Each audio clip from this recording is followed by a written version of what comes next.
Eating is essential to our well-being, but the decisions we make on what we eat can impact that well-being for better or worse. Luckily, there are ways to add more years to our lives by understanding what it is we put in our bodies. NewsCenter 16's Joshua Short digs into the simple question, what are we eating?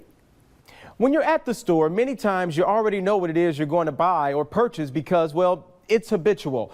But what you could potentially have in those foods are any of these ingredients, all of which are linked to illnesses and diseases like cancer found in young children and adults. Well, tonight, just before 6, we'll tell you why you should think twice before filling up that cart and your belly. Many of us do it mindlessly, but few of us want to talk about it. What are we really eating? Just what is in the fine print? So many find easy to ignore. So many food labels have ingredients on them that we can't even pronounce. So I wanted to investigate what some of these products actually are and what they're doing to us. Start with food dyes and preservatives, many of which are linked to diseases and illnesses.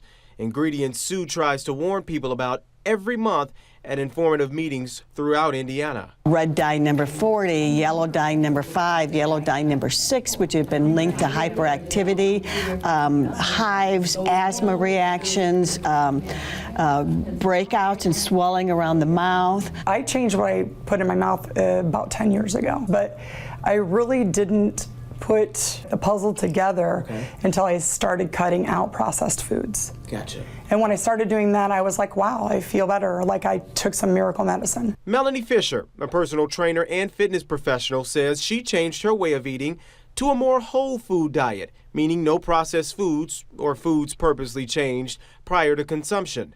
This dramatically changed her life. I've suffered for about 15 years with an autoimmune disease.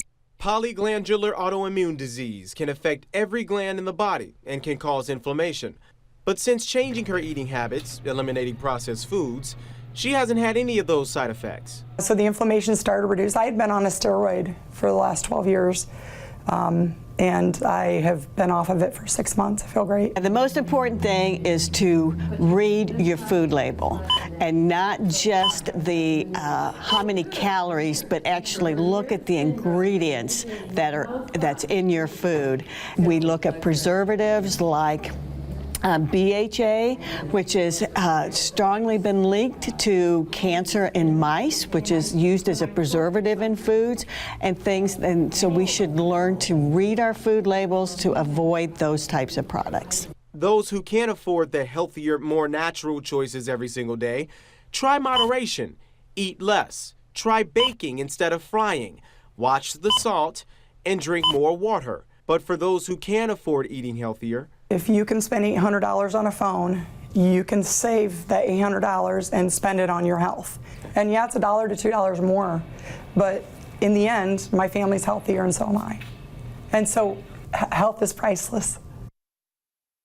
health is priceless. Now, there are several diets that use natural, unprocessed foods, and depending on your health and your wallet, it's your choice on which diet is best. Okay, and definitely some decisions to be made by all of us for what foods we eat. But Josh, the dietitian you spoke with said the unhealthy foods available only going to increase? Only going to increase. The population will increase by over 2 billion by the year 2050, which means manufactured and processed foods will only increase.